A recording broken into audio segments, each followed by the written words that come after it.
AI 디지털 교과서로 맞춤형 교육이 가능할까? 필자는 이주호 교육부 장관이 진심으로 미래교육을 위한 진정성으로 AI 디지털 교과서 정책을 추진하고 있다고 믿고 싶다. 한 나라의 교육을 책임지는 사람 아닌가? 미래교육을 위해 꼭 필요한 일인데 이를 모르고 비판에 대는 이들이 이주호 장관에게는 얼마나 야속해 보이겠나? 이렇게 최대한 선회한다 해도 이 장관이 모르는 것이 있다. 의도가 좋다고 결과가 항상 좋은 건 아니라는 사실이다. 그래서 선무당 사람 잡는다는 말이 있는 것 아니겠는가? 잘못된 내용에 기초한 자기 확신이 너무 강하면 좋은 의도는 오히려 조급증과 방어형 독선을 강화한다. 게다가 이 장관에게는 스스로 객관화하고 성찰할 10여 년 전의 화려한 전적들이 있지 않은가. AI 디지털 교과서는 안타깝게도 이 장관이 스스로 성과라 믿고 있을 10여 년 전 여러 정책들을 다 합친 것 이상으로 우리 교육의 커다란 문제를 야기할 만한 핵폭탄급 정책이다. 교육부가 지난 2023년 8월 교과서 개발을 위해 제작한 AI 디지털 교과서 개발 가이드라인에서 AI 적용을 다루고 있는 부분은 6AI 기반 맞춤형 지원이다. 가이드라인 전체 내용을 볼 때 교육부는 교과서에 적용되는 AI를 학생 맞춤형 교육 해결책으로 제시하고 있다. AI를 활용해 학생 맞춤형 교육을 한다는 것이 구체적으로 어떤 교육적 기능으로 구현되는 것을 말하는 것인가? 맞춤형 교육을 위해 어떤 수준의 AI 기능이 적용될까? 개발 가이드라인에서 제시하고 있는 것을 중심으로 검토해보자. 첫 번째 문제는 AI 디지털 교과서에 AI 기능이 학생에 대한 정확한 진단을 할 수 있을까 하는 점이다. 학생 맞춤형 교육이 되려면 전제 조건이 필요하다. 그것은 학생에 대한 정확한 진단이다. 정확한 진단이 되어야 맞춤형 교육 설계가 가능하기 때문이다. 그런데 아이들의 학습 성취 동의는 결코 단순하지 않으며 특히 학습 곤란을 느끼는 아이들 경우에는 그 원인이 대단히 복합적이다. 지능상 문제인지, 정서 심리적 원인 때문인지, 난독증이나 ADHD처럼 물리적 혹은 의학적 원인 때문인지, 특정 교과에 대한 흥미도 문제 때문인지, 학습 태도 때문인지 등등.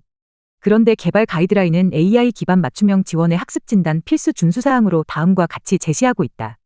일정 기간 학습한 내용에 대해 이해하고 있는 수준이나 생각을 측정하고 학습 진단 결과에 따라 학습 상황에 적합한 학습 경로, 콘텐츠, 문항 등을 제시해 개별적 학습 과정과 학습 전략 개선에 효율적이고 지속적인 도움을 줄 수 있어야 한다고? 도대체 교육부는 학생의 이해 수준 측정이나 생각 측정을 어떻게 이해하고 있는지 묻지 않을 수 없다. 특히 AI 진단 기능이 보다 복합적인 개념어 이해와 가치 판단이 필수로 수반되는 사회나 역사, 윤리 교과나 감성적 이해와 논리적 사고를 요구하는 국어 교과 등에 적용 가능하다고 생각하는지 묻지 않을 수 없다. 심지어 흔히 문제풀이 반복으로 학습 성취가 가능하다 여겨지고 있는 수학 교과도 수학적 사고력을 신장시키기 위해서는 점차 고도화되는 원리 이해가 차곡차곡 쌓여야 가능하다. 수학 점수가 높다는 것이 곧 수학적 사고력 수준이 높다는 것과 일치하지는 않는다. 단순 문제풀이 무한반복 결과 공식과 풀이 방법을 사실상 암기한 결과일 수 있기 때문이다. 문제풀이 무한반복을 교실혁명이라 할 수는 없지 않은가. 아마도 AI가 복합적인 학습 성취 요인들을 구분해 진단하려면 엄청난 규모의 디지털 데이터가 축적되어야 가능할 것이다. 아니 아무리 많은 데이터가 축적되어도 이를 진단한다는 건 불가능하다. 학습 과정을 조금이라도 이해하고 있다면 AI로 정확한 진단을 한다는 것이 가능하지 않다는 걸 알 수 있다. 개발 가이드라인은 AI 디지털 교과서로 학습 전 성취 수준, 사전 지식 및 생각, 학습 곤란의 원인 진단 등을 할 수 있다고 전제하고 있다. 무엇을 근거로 그런 진단을 할 수 있다는 말인가? 교육부가 학습 현황 데이터라 부르는 학습 시간, 과제와 시험 수행 빈도, 협업 활동 참여 빈도로 학습 곤란 원인 진단이 가능하다는 말인가? 참으로 순진하다.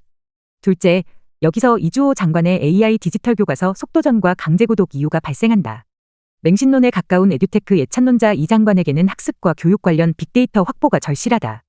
그래야 개별 학생 진단과 맞춤형 교육을 흉내라도 낼 수 있고 AI 비슷한 기능을 하는 에듀테크가 가능하기 때문이다. 그래서 이 장관에게는 반드시 전국 모든 학생이 사용하는 교과서여야 하고 단 3년 안에 전국에 의무 적용하는 속도전이어야만 한다.